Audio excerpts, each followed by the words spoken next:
Assalamualaikum warahmatullahi wabarakatuh.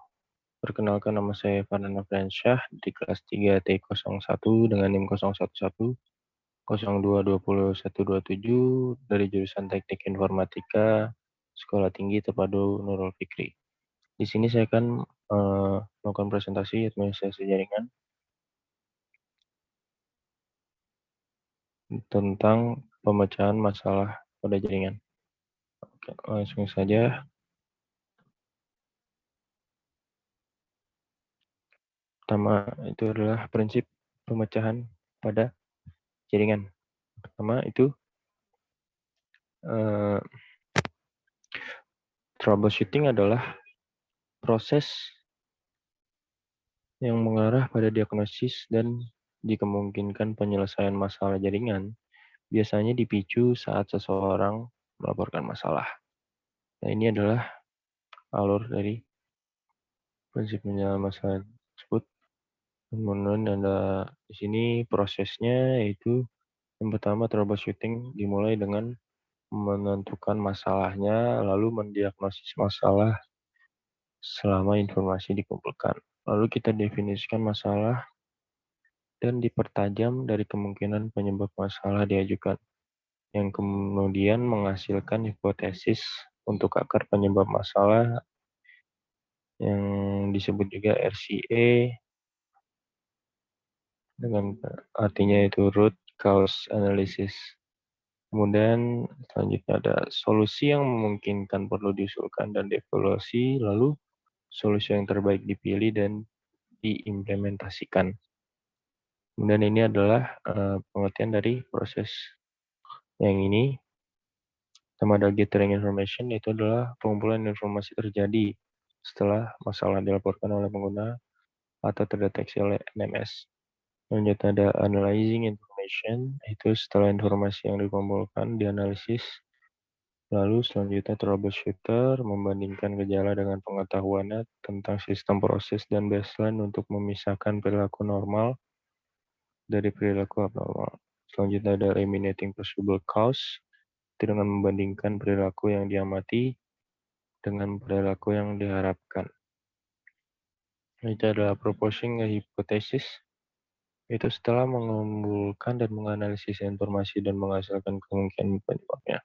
Kemudian yang terakhir ada testing the hypothesis, yaitu adalah dengan mengusulkan solusi berdasarkan hipotesis ini, yaitu menerapkan solusi tersebut dan memverifikasi apakah ini menyelesaikan masalah. Oke, selanjutnya adalah metode pada masalah jaringan.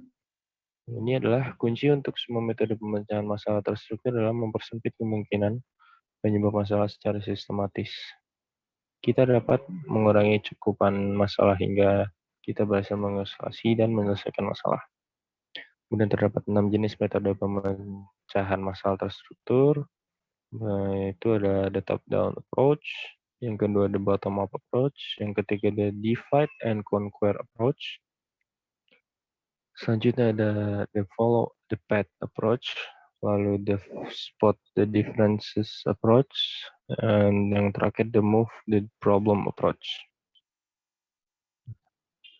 Berikut ini adalah penjelasan dari the top-down approach. Top-down approach ini bekerja dari lapisan aplikasi model OSI hingga ke lapisan fisik. Pada dasarnya tujuan dari pendekatan top-down ini adalah menemukan lapisan OSI tertinggi yang masih berfungsi. Dan kelemahan atau hambatan pendekatan ini adalah kita harus memiliki akses ke perangkat lunak pada lapisan aplikasi milik klien untuk mulai proses pemecahan masalah. Dan jika perangkat lunak tersebut hanya dipasang pada sejumlah mesin kecil, pilihan pemecahan masalah mungkin terbatas. Selanjutnya adalah the bottom up approach. Itu dimulai dari lapisan fisik model OSI dan bergerak ke atas menuju lapisan aplikasi. The bottom up approach ini bekerja per layer atau per lapisan dari lapisan fisikal menuju lapisan aplikasi, yang kemudian memverifikasi bahwa elemen jaringan yang relevan beroperasi dengan benar. Manfaat dari pendekatan bottom up ini adalah semua pemecahan masalah yang awal terjadi di jaringan sehingga akses ke client server atau aplikasi tidak diperlukan tahap awal. Kemudian metode ini sangat efektif pada lingkungan di mana banyak perangkat dan teknologi lama dan usang masih digunakan. Selanjutnya kelebihan dari metode ini adalah jika kita memproses data besar, maka akan memakan waktu yang lama dan mengumpulkan dan menganalisis data serta dimulai dari lapisan bawah. Selanjutnya ada di divide and conquer approach. Eh,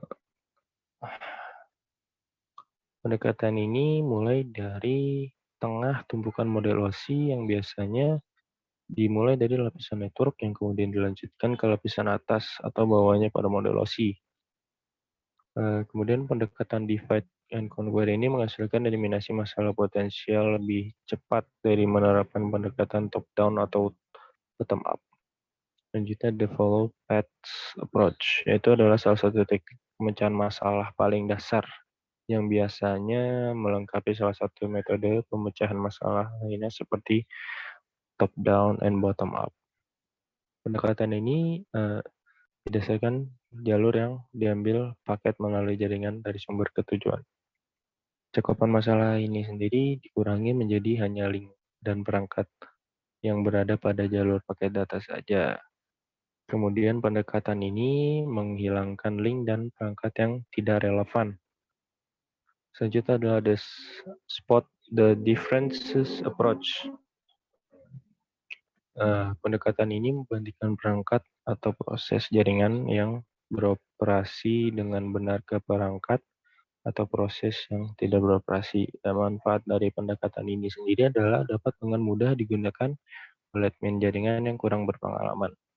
Selanjutnya, kelemahan dari metode ini sendiri itu dapat mengarah atau menyelesaikan masalah tanpa secara jelas dengan mengungkapkan penyebab masalahnya atau RCA. Selanjutnya ada the move the problem approach.